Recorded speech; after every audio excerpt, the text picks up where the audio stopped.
Friends మీ అందరికీ శుభం కలగాలని కోరుకుంటూ మరో కొత్త వీడియోతో మీ ముందుకు వచ్చేసిందండి మన ఛానల్. ఈరోజు మనం ఈ వీడియోలో శ్రీ మహావిష్ణువుకి ఎంతో ప్రీతికరమైన తులసి మాల ఎలా తయారు చేసుకోవాలి అంటే తక్కువ ఆకులు ఉన్నా కూడా ఇంట్లో మనం పెంచుకొని అంటే మనం పూజకు కాకుండా విడిగా ఉపయోగించే మొక్కకి తక్కువ ఆకులు ఉన్న వాటితోటి ఎంతో అందంగా ముద్దుగా మాల ఎలా తయారు చేసుకోవాలి, ఈజీగా ఎలా కట్టుకోవాలి, పాటించవలసిన విషయాలు, ఇంకా తులసి విశిష్టత, స్వయంగా విష్ణుమూర్తి తులసి మాతకి చెప్పిన విషయాలు ఇవన్నీ కూడా ఈ వీడియోలో చూద్దాం ఫ్రెండ్స్. లాస్ట్ వరకు మిస్ కాకుండా చూడండి. సాధారణంగా మనము విష్ణు అవతారాలకు ఆంజనేయ స్వామికి, గోవిందరాజస్వామికి, పాండురంగ స్వామి ఆలయానికి కానీ, ముఖ్యంగా వెంకటేశ్వర స్వామికి, లక్ష్మీ నరసింహస్వామికి ఇంట్లో కానీ ఆలయానికి వెళ్ళినప్పుడు కానీ తులసి మాల వేయడం అనేది మనకి ఆనాదిగా వస్తున్న ఆచారం. భోగభాగ్యాలు ప్రసాదించే స్వామికి భక్తితో ఒక్క తులసి దళం సమర్పించినా చాలు ఆయన ప్రసన్నమవుతాడు అని చెప్పి మన పురాణాలు చెబుతున్నాయి. ఇప్పుడు తులసి మాల ఈజీగా ఎలా కట్టుకోవాలో చూద్దాం ఫ్రెండ్స్.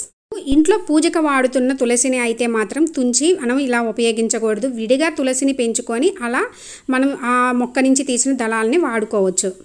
మనకి బయట విడిగా తులసి అమ్ముతారు, 10 రూపాయలు 20 రూపాయలు అలా కూడా పెడతారు. అలా తెచ్చుకొని మనం మాల చేసుకుంటే చాలా పెద్ద మాల కూడా అవుతుంది. క్లీన్గా ఉంటే ఓకే, లేదు అంటే మనం తులసిని తప్పకుండా కూడా వాష్ చేసుకొని ఆరబెట్టుకోవాలి. అంటే డైరెక్ట్గా అట్లా కడిగిన తర్వాత కట్టేస్తే ఏంటంటే తొందరగా మాల కూడా వాడిపోతుంది. అందుకని కొంచెం ఆరబెట్టుకోవాలి. ఆరబెట్టుకున్న తర్వాత మనం దళాలుగా చిన్న చిన్నవి ఈ విధంగా తుంచి పక్కన పెట్టుకోవాలి. మాలకి మనకి తులసి దళాలు, పువ్వులు, దారము, పసుపు తీసుకున్నాము. ఇప్పుడు దారాన్ని సన్నటి దారం అయితే మాల కట్టడానికి ఈజీగా ఉంటుందండి. లేదు అనుకుంటే మనకి ఆ లావు దారమైనా తీసుకోవచ్చు. 2 పోగులు తీసుకొని చివరిని ఈ విధంగా ముడి వేసుకొని ఇప్పుడు పైన ఒకటి కింద ఒకటి ఆ తులసి దళం పెట్టుకొని ఈ విధంగా రౌండ్ తిప్పాలి. రౌండ్ తిప్పిన తర్వాత మన చేతి వేలుతోటి ఇలా మడత పెట్టాలి. మడత పెట్టి అంటే ఇంటులాగా మడత పెట్టి ఆ రౌండ్ని మనము ఆ రెండిట్ల మధ్యలో నుంచి లాగి ఈ విధంగా లాగితే మనకి ముడిలాగా పడిపోతుంది. అది ఇంకా మనకి ఊడదు కూడా. చక్కగా చూడండి ఫ్రెండ్స్, చాలా ఈజీగా ఈ విధంగా మాల కట్టుకోవచ్చు. ఈ తులసి దళాలని కానీ మనం ఇలా తుంచేటప్పుడు కానీ ఇంట్లో ఆడవారు తుంచకూడదు, మగవారితోటి తుంచమని చెప్పండి. ఎందుకంటే అది చాలా పాపము కూడా. ఒకవేళ వాళ్ళు లేనప్పుడు మనము తుంచుకోవాల్సి వస్తే గనక అమ్మ నీ పూజ కోసం కోస్తున్నాను అనుగ్రహించు అమ్మ అని చెప్పి నమస్కరించుకొని కోసుకోవాలి. కోసేటప్పుడు ఆదివారము, మంగళవారము, శుక్రవారము ఇలాంటి రోజులు, ఇంకా తిథుల ప్రకారం అయితే అమావాస్య, పౌర్ణమి, ఏకాదశి ఈ సమయాల్లో కొయ్యకూడదు. అటువంటి రోజుల్లో మనకి అవసరమైనా కూడా ముందు రోజే కోసుకొని తీసుకొని మనము ఫ్రిడ్జ్లో కానీ అట్లా భద్రపరచుకోవాలి. ఇంకా స్నానం చేయకుండా చెప్పులు వేసుకొని అసలు తుంచకూడదు. ఇంకా సాయంత్రం పూట రాత్రి వేళలలో అసలు కోయకూడదు.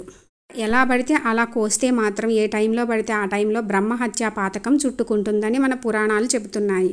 చూశారు కదా, ఈజీగా ఎంత బాగా లైన్ లాగా వస్తుందన్నమాట. ఈజీగా మనము ఒకటి తర్వాత ఒకటి ఇంకా చిన్నగా ఉన్నాయి అనుకోండి దళాలు 2-3 కలిపి కూడా మనము ఈ విధంగా మాల అల్లుకోవచ్చు. మాల ఇంత కట్టలేము, మా వల్ల కాదు అనుకున్న వాళ్ళు ఒక్క తులసి దళం సమర్పించినా కూడా ఆ స్వామివారి అనుగ్రహం శీఘ్రమే కలిగి మనకి అష్ట ఐశ్వర్యాలు, ఆయుర ఆరోగ్యాలు సిద్ధిస్తాయి. ఈ విధంగా మనము పటాన్ని బట్టి ఎలా కావాలి అంటే అట్లా ఈ విధంగా వరుసగా అల్లుకుంటూ పోవడమే. ముఖ్యంగా బయట కూడా అమ్ముతారు, మాల తెచ్చి వేసుకోవచ్చు. ఇలా ఏంటి అంటే మనం బయట కాకుండా తీసుకొచ్చుకుంటే మనకి డబ్బులు కూడా తక్కువ పడుతుంది. ముఖ్యంగా ఇందులో ఉన్న విశేషం ఏంటంటే మనము ఇంట్లో భక్తితో కట్టి ఆ స్వామివారికి సమర్పిస్తే ఆ ఆనందమే వేరుగా ఉంటుంది.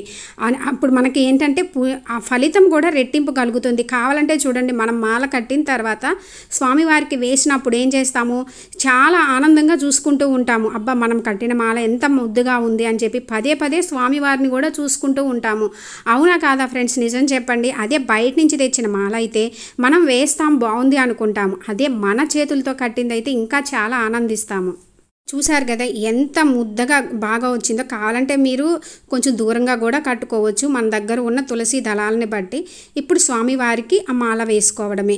ఇంకా మనకి కావాలి అనుకుంటే ఏంటంటే మధ్యలో పువ్వులు ఇంకా అందంగా కనిపించాలి అంటే ఈ విధంగా పువ్వుల్ని మధ్యలో గుచ్చుకున్న అందంగా ఉంటుందండి. అది విడి పడిపోవడం కూడా ఉండదు.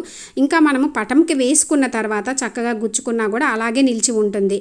మనం బయట ఒకవేళ ఆలయానికి తీసుకువెళ్ళి వేయాలి అనుకుంటే ఈ మాల మధ్యలోనే పైన ఒక పువ్వు కింద ఒక పువ్వు పెట్టుకొని కూడా మనము మాల అల్లుకోవచ్చు.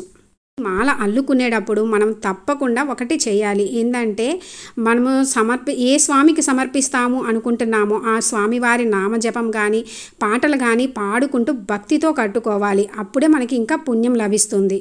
ఓం నమో నారాయణాయ, ఓం నమో నారాయణాయ, ఓం నమో నారాయణాయ. ఏడుకొండలవాడ వెంకటరమణ గోవింద గోవింద. ఆంజనేయ స్వామికి శనివారము మంగళవారం ఇలాంటి రోజుల్లో తులసిమాల సమర్పిస్తే ఆయురారోగ్యాలు అష్టైశ్వర్యాలు కలుగుతాయి. చేతితోటి మాల ఎంత ఈజీగా అల్లుకోవచ్చో ఇప్పుడు మన ఇంట్లో విడిగా పెంచుకున్న మొక్కకి తక్కువ ఆకులు ఉన్న బయట నుంచి తెచ్చుకున్నవి అయినా సరే ఆకులతోటి ఈజీగా అంటే మాల కట్టడం రాని వాళ్ళు ఈజీగా చేతితో అంటే సూదితోటి ఎలా గుచ్చుకోవచ్చో ఇప్పుడు చూద్దాము. గులాబీ రెబ్బలండి, మన ఇష్టం, అవి కావాలి అనుకుంటే పెట్టుకోవచ్చు, లేదా ఉత్త తులసి ఆకులతోటి కట్టుకోవచ్చు. తులసి ఆకులు, పసుపు, కుంకుమ, దారము ఇవి తీసుకున్నాను. 2 రకాల గులాబీ రెబ్బలు తుంచుకొని ఈ విధంగా పెట్టుకున్నాను. లేదు అనుకుంటే మీరు ఒక్క రకమైన వాడుకోవచ్చు, లేదు అనుకుంటే అవి లేకుండా ఉత్త తులసి ఆకులతోటి కూడా చేసుకోవచ్చు. కొంచెం లావు దారం తీసుకున్నాను. అది ఏంటంటే పసుపులో ఈ విధంగా బాగా కలిపిన తర్వాత పసుపు రాసుకొని ఆ దారాన్ని ఈ విధంగా తీసుకొని సూదికి గుచ్చుకోవాలి. స్వయంగా తులసి శ్రీ మహాలక్ష్మి స్వరూపం. అందుకే శ్రీ మహావిష్ణువుకు అత్యంత ప్రీతికరమైనది తులసి. ముఖ్యంగా ఒక విషయం గమనిస్తే మనకి తులసి ప్రత్యేకత తెలుస్తుంది. తులాభారంలో సత్యభామ సమర్పించిన సకల సంపదలకు లొంగక శ్రీకృష్ణ భగవానుడు రుక్మిణి సమర్పించిన ఒక్క తులసి దళానికి బద్ధుడైనాడు శ్రీకృష్ణ భగవానుడుకు. అందుకే తులసిని ఎన్నో విధాలుగా కూడా స్తుతించారు. మన సనాతన ధర్మంలో తులసి లేని ఇల్లు కళావిహీనమని చెప్తారు. ఈ విధంగా ఒక ఆకు మధ్యలోకి ఈ విధంగా మడత పెట్టుకొని వరుసగా కాకుండానండి ఒకవైపు నుంచి ఇంకో వైపుకి ఈ విధంగా మనము ఆకు మీద ఆకు గుచ్చుకోవాలి. మనకి చాలా ఈజీ కూడా, అందంగా కూడా ఉంటుంది మాల. ఇది అంటే మాల కట్టలేని వాళ్ళు ఇలా ఈజీగా కూడా అనిపిస్తుంది.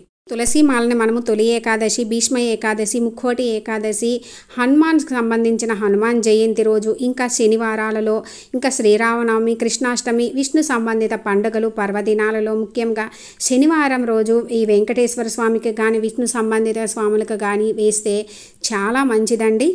రోజుల్లో అనే కాకుండా మనం కుదిరినప్పుడు కూడా మనము సమర్పించుకోవచ్చు. ఈ విధంగా ఆకు మీద ఆకు కట్టుకొని కిందకి లాగాలన్నమాట. లాగి మనం ఎంత అనుకుంటున్నాము అంటే తర్వాత పువ్వులు గుచ్చుకోవడానికి ఎంత భాగం అంటే అట్లా మన పటాన్ని బట్టి కదండి. అసలు తులసి అమ్మవారు ఎక్కడ ఉంటారో అక్కడ సమస్త దేవతలు కూడా కొలువై ఉంటారని, తులసి తీర్థంతో స్నానం చేస్తే కనుక సకల తీర్థాలతో స్నానం చేసిన ఇంకా సర్వ యజ్ఞయాగాదులు చేసినట్లే అని, తులసి సమర్పిస్తే స్వామివారికి అంటే 1000 అంటే అమృత భాండాలు సమర్పించినా కూడా పొందని తృప్తి ఒక్క తులసి దళం సమర్పిస్తే కలుగుతుంది అని, ముఖ్యంగా కార్తీక మాసంలో తులసిని సమర్పిస్తే 1000 గోవులకు దానం చేసిన ఫలితం దక్కుతుందని, ఇంకా కొన ఊపిరితో ఉన్నవారు తులసి తీర్థం తాగితే సర్వ పాపాలు నశించి విష్ణు సాన్నిధ్యాన్ని పొందుతారని, వ్రతాలలో దాన ధర్మాల్లో విగ్రహ ప్రతిష్టల్లోనూ తులసి దళాలను వాడతారు అని, అమ్మవారి శాప కారణంగా శిలారూపంలోకి మారిన శ్రీ మహావిష్ణువు తులసి నువ్వే కదా సాలగ్రామ రూపంలోకి మారమున్నావు, నువ్వు నదిగా మారిన గండకీ నది తీరంలోనే ఈ సాలగ్రామ రూపంలో ఇక్కడే వదిలి వెళ్తున్నాను, నా పరమాత్మ స్వరూపాన్ని మాత్రం నాతో తీసుకువెళ్తున్నాను అని స్వయంగా శ్రీ మహావిష్ణువు తులసి అమ్మవారికి స్వయంగా ఈ వాక్యాలు ఈ విశిష్టత అంతా చెప్పారట. సాలగ్రామ శిలారూపంలో అంటే సాక్షాత్తు నారాయణ స్వరూపం అని, ఎక్కడ మనకి సాలగ్రామం ఉంటే అక్కడ లక్ష్మీదేవి నివసిస్తుందని, సాలగ్రామ పూజ సర్వ పాపహరణం అని మన శాస్త్రాలు చెబుతున్నాయి. ఈ విధంగా తులసిని గుచ్చుకున్న తర్వాత గులాబీ రెబ్బలు ఈ విధంగా గుచ్చుకుంటున్నాను. ఆ గులాబీ రెబ్బలు కూడా మధ్యకి మడిచి గుచ్చుకుంటున్నాను. మీరు అలా కాదు అనుకున్న ఒకటి తర్వాత ఒకటి వరుసగా కూడా గుచ్చుకోవచ్చు. ఈ విధంగా ఫస్ట్ పింక్ది, తర్వాత ఆరెంజ్ కలర్, తర్వాత పింక్ గుచ్చుకుంటున్నాను. మీ ఇష్టం అండి. వద్దు అనుకుంటే కనుక ఒకటే రకం కూడా గుచ్చుకోవచ్చు. ఇంకా విష్ణు భగవానుడే చెప్పానండి తులసి యొక్క విశిష్టత. కార్తీక మాసంలో ఉసిరి మొక్కని మనము విష్ణు స్వరూపంగా, తులసి అమ్మవారిని లక్ష్మీ స్వరూపంగా భావించి కళ్యాణం కూడా చేస్తాము. తులసి దళాలతో శివకేశవులను పూజించిన వారికి మరలా జన్మ ఉండదట. ఇంట్లో ఎల్లప్పుడూ తులసి కోట వద్ద నియమనిష్టలతో పూజ చేస్తారో ఆ ఇంట్లో సాక్షాత్తు శ్రీ మహావిష్ణువు లక్ష్మీదేవి అనుగ్రహంతో ఆ ఇల్లు సిరి సంపదలకి కొలవ ఉండదు. ఇంట్లో అయితే తులసి ఈపుగా పెరుగుతుందో ఆ ఇంట్లో ఎటువంటి దుష్ట శక్తులు దరిచేరుకోకుండా ఆ ఇల్లు ఆరోగ్యాలు సకల సంపదలు అష్టైశ్వర్యాలతో తొలగుతారు. అదే తులసి అమ్మవారు ఎండిపోవడం అనకూడదండి. నిద్రపోతుంది, ఆ ఇంట్లో ఏదో చెడు జరుగుతుందనే దానికి ఒక సంకేతం. తులసి అమ్మవారిని తాకినంతనే పవిత్రత వస్తుంది. తులసిని ప్రార్థించడం వలన సకల రోగములు నశిస్తాయి. ఇంకా తులసిని పూజించిన యమును గూర్చి అంటే యమధర్మరాజు వచ్చి తీసుకెళ్తాడనే భయం కూడా ఉండదు. తులసి పూజ చేస్తే మాంగళ్యం చిరకాలం నిలుస్తుంది. ఇంకా ఉదయాన్నే తులసిని దర్శించుకుంటే పాపాలు నశిస్తాయి. హిందూ పురాణాలలో తులసిని వృందాగా పిలుస్తారు. తులసి గాలి పీల్చిన తులసిని జలుబు దగ్గు వంటి వాటిల్లో ఉపయోగించడానికి మనము ఉపయోగిస్తారు. ఆయుర్వేదంలో మనకి ఇంట్లో తులసి ఉంటే వాతావరణాన్ని కూడా శుద్ధి చేస్తుంది. ఈ విధంగా పువ్వులన్నీ కూడా గుచ్చుకున్న తర్వాత మనకి తులసి ఆకుల పక్కనకి ఈ విధంగా చక్కగా లాక్కోవాలి. ఈజీ కూడానండి మాల చేసుకోవడం. చేసిన తర్వాత అనిపిస్తుంది ఎంత ముద్దుగా ఉందని.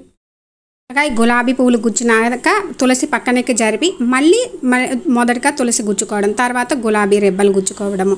ఈజీగా చూశారు కదా ఎంత ముద్దుగా ఉందో మాల. విధంగా మనకి ఎంత మాల కావాలి అనుకుంటున్నామో దాన్ని బట్టి మధ్యలో పువ్వులు ఒకసారి మనము చూసుకుంటే ఈక్వల్గా ఉందో లేదో చూసుకొని దాన్ని బట్టి మనము చక్కగా ఈ విధంగా ముద్దుగా తయారు చేసుకోవచ్చు.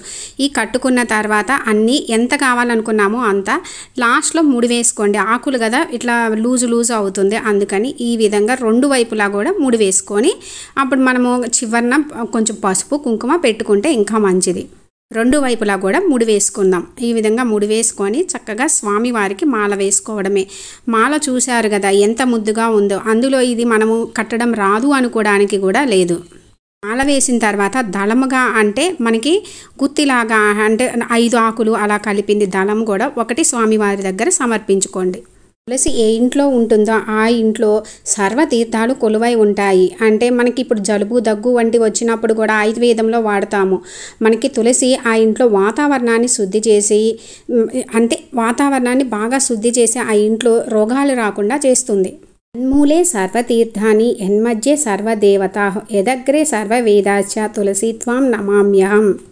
తులసి వేళ్లల్లో అంటే మొదటి భాగంలో శ్రీ మహావిష్ణువు సాలగ్రామ రూపంలో సర్వతీర్థాలు ఉంటాయని, మధ్య భాగంలో సమస్త దేవతలు కొలువై ఉంటారని, పైన చివరి భాగంలో సర్వ వేదాలు కొలువై ఉంటాయని, అందుకే తులసి మాతను పూజిస్తే సమస్త దేవతలను పూజించినట్లు అని మన పురాణాలు మన పెద్దలు కూడా చెప్తారు. ఇంత విశిష్టత ఉందండి తులసికి. అటువంటి తులసి శ్రీ మహావిష్ణువుకి ఎంతో ప్రీతికరమైన ఈ తులసిని మనము మన చేతులతో భక్తి శ్రద్ధలతోటి స్వామివారికి మాల చేసి స్వామివారికి సమర్పిస్తే స్వామివారి అనుగ్రహం కూడా మన మీద మనము ఎంత భక్తితో చేస్తామో స్వామివారి అనుగ్రహం కూడా అంతే శీఘ్రమే కలుగుతుంది. చూశారు కదా ఫ్రెండ్స్, తులసి మాలని ఎంత ఈజీగా అందంగా 2 రకాలుగా తయారు చేసుకోవచ్చు అనేది తెలిసింది కదా ఫ్రెండ్స్. శ్రీ మహావిష్ణువుకు ఎంతో ప్రీతికరమైన ఈ తులసి మాల యొక్క